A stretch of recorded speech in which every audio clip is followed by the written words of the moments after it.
they aid and abet, and all these programs that are out here aid and abet people to continue to live a life of debauchery. Yeah, tell me more about that. How do programs out here aid and abet? Well, you know, first of all, if I triage something and put a Band-Aid on it, I haven't solved the problem. I haven't treated I treated a symptom, right? So if all I do is continue to bring stuff to you and give you this, right, and say, hey, here you go. This is all you need? Cool. We'll give you the minimum. You can get the rest over here at the store, and we're not going to do nothing about it because we can't do nothing about it. So what you're saying is that you see a lot of Band-Aid approaches, not a lot of permanent solution approaches. Well, there's nothing that's out here to get people to be independent and self-efficient anymore, to be self-reliant. You can't have a program. I look at some of these programs and I think that's a great front for laundering or for giving yourself a nice salary and not getting nothing done. The reality is that to help people, you have to give them tools. I'm sorry, but a sandwich and a sleeping bag ain't a tool. Okay. Like, they really don't want to help us. They just want to keep us down and out. They don't care if we're doing drugs. They just want to keep everybody down. Even the youngsters, they want to put them out here. And it's not right. We're not just a money sign to them. We're not just a product. We're the disease of population is what they're trying to say. When that's not true. We're all out here struggling because we can't get a job. There's places that won't hire felons at all. And it's fucked up. We need more people that are willing to help and actually have the experience of being homeless to be our voice. And if we can't get that, the system's never gonna change.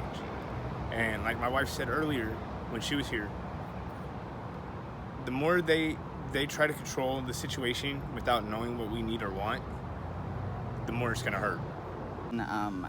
For the first couple years, I struggled with getting any sort of services, really. I tried going to TBI, couldn't even get a shower there. I had little luck with anything, really.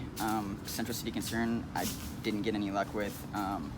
They wanted me to do like this program or whatever, but at the time I was on methadone, and they said that I had to switch over to Suboxone to get into one of their in-house sober livings. So I didn't agree with that.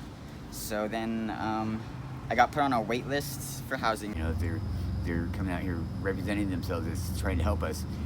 Most of us have learned that they don't really help us. They pretty much help themselves somehow.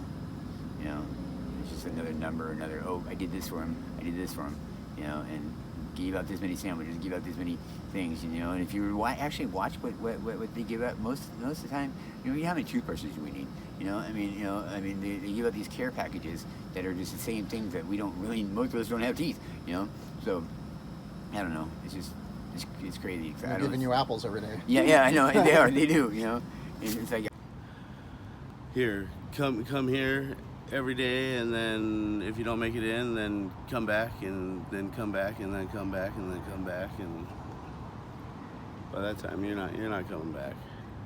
Well, I'll share that in my experience, from what I've seen, that's what creates the mistrust in the system, is why try.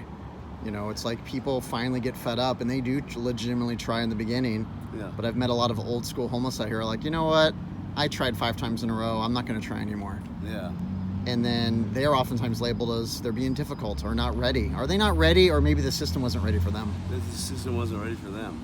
It's the way I saw it. Yeah, that if they had somebody that came out and talked to them maybe the 6th time, then maybe they would have went, you know. It's like, just that outreach would really help. That I know it would. People are ready, but I agree with you they on just that. need the push. I agree with you. Yep. Just needs a push. Yep.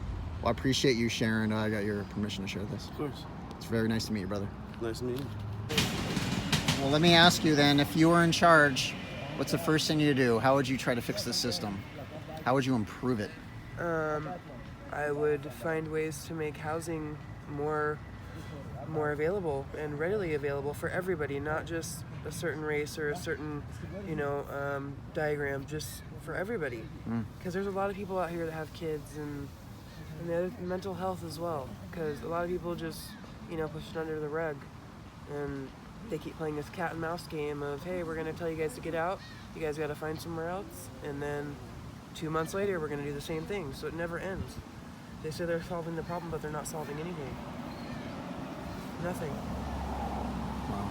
It's pretty messed up. Well, really appreciate you sharing, and it's a pleasure to meet you. And Yeah, you do I have too. your permission to share this? Yeah. All right. Good luck with everything. Well, thank you so much. The appointment times are 2-3 weeks out. That's crazy. And they got these so-called portable showers that you can take a shower in. I wouldn't touch that with a 10-foot pole. Well, so let me ask you, if you were in charge, how would you fix the system? Set my charges and walk away. So, start over is what you're saying. Basically. Start over from scratch. Okay.